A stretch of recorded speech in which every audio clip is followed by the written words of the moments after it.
Welcome to Library Cooks, a new podcast from Lexington Public Library. I'm Erin. And I'm Jennifer, and we're both librarians, and we love to cook. So do you want to introduce your cooking experience first? Sure. So I was inspired by my parents, my father, who taught cooking, who kind of as a child did not let my sister and I into the kitchen. The kitchen was his domain. And so I didn't really start to learn how to cook or really think about cooking until I moved away from home, and then would call my father and ask him how to do things. And my father would remind me like, oh, you got to do this or you got to do that. So I kind of got inspired by him, and really by trial and error became someone who enjoyed cooking and didn't see it as a chore, but to really enjoy the food that I was making. Great. Very similarly, I was inspired by both my parents. My dad on the weekends would cook a lot of stir fries and would cook out. And then with my mom, we would play cooking show, which I later realized was based on Julia Child. My mom would do the voice and everything, but being little, I had no idea who Julia Child was. Yes, I just thought this is when you cooked, you put this voice on. So it was a lot of fun. As a child, learning to cook that way. That's something I think all families should do. Yes.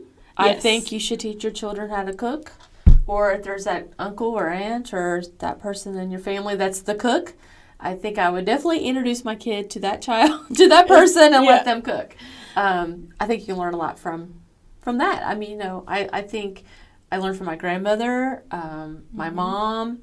Friends who are really good cooks have taught me things. So I think it's sort of a shared, you want to share your knowledge, you want to share your information with people, and that's kind of what this podcast is all about. Awesome. So for our first episode, we have decided to review celebrity cookbooks. And there's so many of them. Yes. Everybody and their dog has a cookbook out. So we picked 3, and the way that we decided to format our podcast is that we would each make a recipe from one cookbook, and then we would each pick another cookbook to make a recipe from. And I should go ahead and make a disclaimer. I'm a vegetarian, so a lot of the recipes I'm going to sub things and talk about that. But I have no problem with you eating meat. Feel free to do what you like. I too eat, I would consider myself a flexitarian. I do eat meat sometimes. I do try to limit the amount of meat I eat. So I'm not opposed of cooking meat. I cook meat. But I do think there is a point in your life where you kind of have to limit the amount of meat you eat. So some of our recipes or the things that we look at might have more of a vegetarian bit, maybe at times, and maybe not. So we'll see how it goes as our podcast kind of goes along. Yep. Okay, so this month, the 3 that we picked were Cravings by Chrissy Teigen, The Seasoned Life by Ayesha Curry, and Stirring Up Fun with Food by Sarah Michelle Gellar. And these are all available in the library, so if you like what you hear of these, you can put them on hold, and they'll be ready for you. Yes. Which cookbook did you want to talk about first? Let's talk about Cravings first, because I think we agreed that it was the best out of the 3, so we'll start with the best instead of saving the best for last. I think that's a good idea. I do think overall the 3 cookbooks, it was the most successful as a cookbook. I think if you look at just a breakdown of what I think makes a great cookbook, it has beautiful photographs, it has ingredients that you can find at your local grocery store. You're not hunting for some special herb that you can't seem to find. Mm-hmm. It's easy to look at. I mean, everything is right there. There's the temperatures. There's the times that it take you to make it. And overall, I thought the cookbook was just a really all-around fun cookbook. And I really especially enjoyed her head notes at the top of each recipe. And a good head note should have any substitutions you need to make, a personal story about this recipe, why that it's really good. And she tells just really funny stories at the top of hers. For this recipe, she talked about a thing called ambient eating, and that she felt like this had to have been ambient cooking because she didn't remember making it the first time. They just woke up and they had the leftovers for it. So I thought that was really funny. This particular recipe called for Velveeta, which I thought was interesting. You really don't see that very much. Right, and I'll be honest, I'm not a huge fan of Velveeta. I know it's delicious and it's melty, but it's really not the healthiest cheese. I guess if cheese could be somewhat healthier. Well, it's really not cheese. It's not. It's a processed of something. Yes. So I was a little worried about that, but I thought, hey, let's try this. It's going to be fun. So, and I will be honest, it was very good. It was very good. Very, very good. So it calls for 6 large jalapeno peppers. I did not use 6. I used 4 because I went to Trader Joe's and they sell them in 5s, and I was not going to buy 10. And then one of them was moldy on the inside. So I only used 4, and I thought that the heat was just enough at 4 myself. I used 4 as well. I did not use that many jalapenos. I think you can. It's up to like the people you're going to serve it to. I'm sure I could have made it hotter at my house. But I chose not to because it just, to me, I was afraid it was going to overpower the whole thing. Yeah, and chorizo is a spicy meat. Now, I used the Trader Joe's soy chorizo in mine, which has a lot of spice in it anyway. Mm-hmm. So I knew that spice was going to get made up elsewhere. So I actually used chorizo, and it really, really gave it a bite. I mean, it really was spicy and delicious. Yes, I thought it was a very good dip. We pretty much had it for dinner. I think we made just like a couple of quesadillas to go with it. So a lot of cheese happened in that meal. It was a cheese meal. Yes, but it was very good.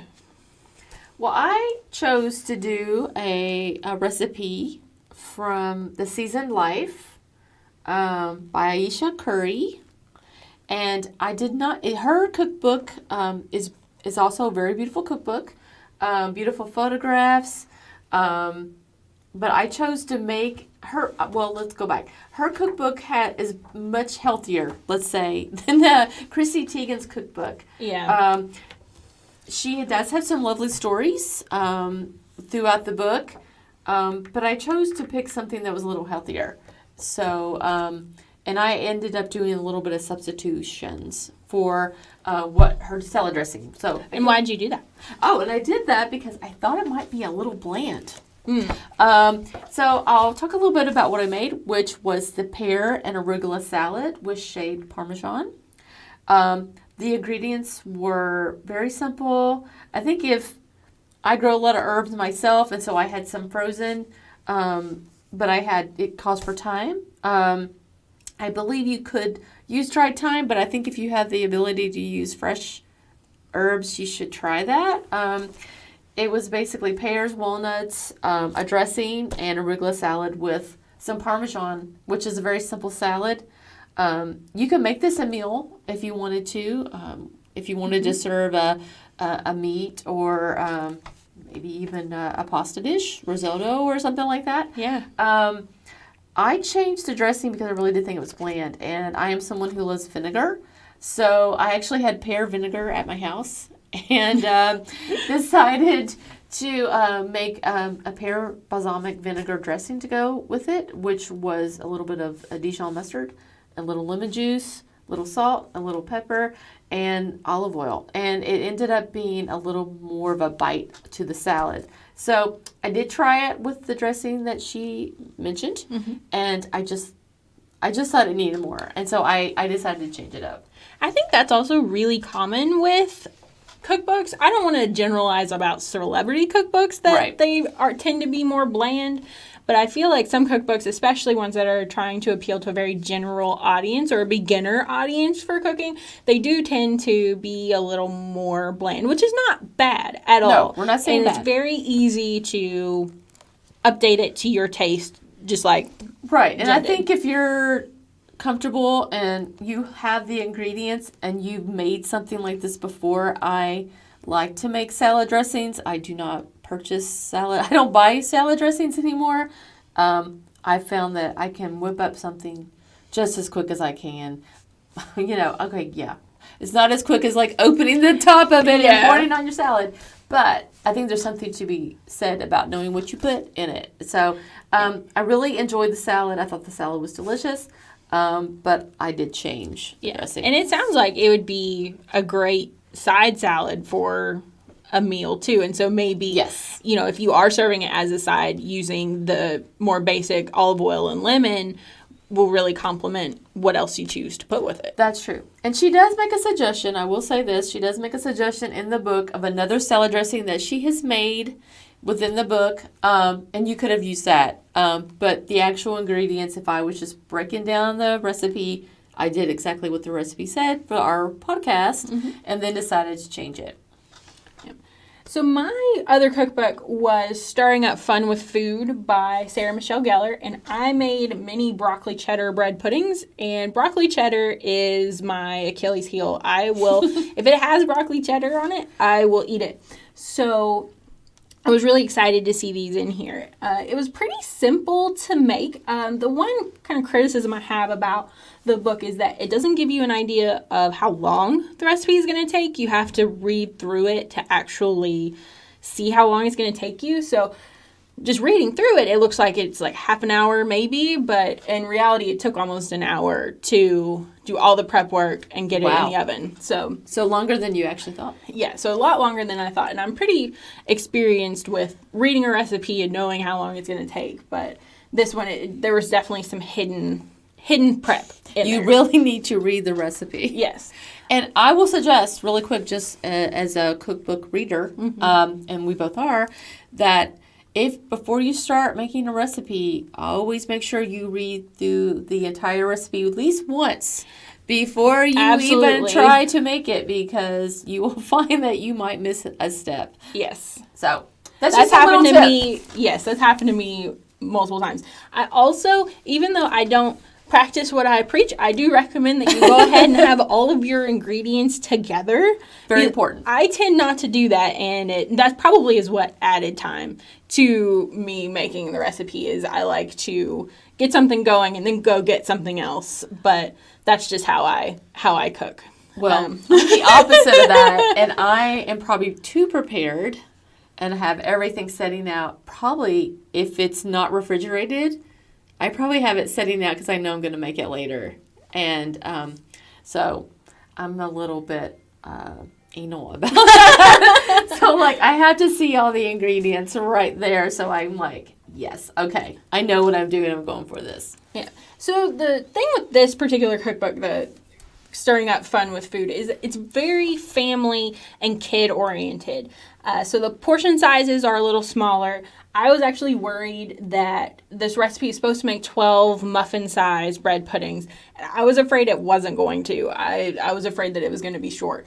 But it ended up not being short. There was a little extra bread left over, and it turned out really well. The only thing that I would not recommend that you do if you do try this recipe is use the paper muffin liners, because they stick really bad. Just use a metal tray and just spray the heck out of it with some Pam.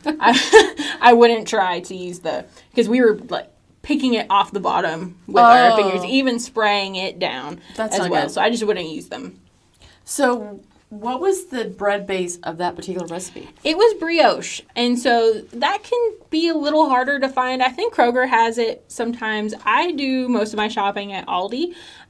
We happen to need to go to Trader Joe's to get the soy chorizo, so that's where I got it, and it came in a loaf that was already sliced, which was really nice. So all I had to do was quarter it after that. But that took a pretty good amount of time to quarter it, measure it. Right. So you did have to shop a little bit more than you would have with this particular recipe. But overall, would you say the cookbook, you wouldn't have to do that? I don't think so. I think the recipes where it is more kid-oriented, it's very family-friendly. It should be things that you either have on hand already or very easy to find wherever you shop. And it looks beautifully colored. Yes. So pretty. Yes. And the interesting thing that I've never actually seen in a cookbook, it's broken up by month.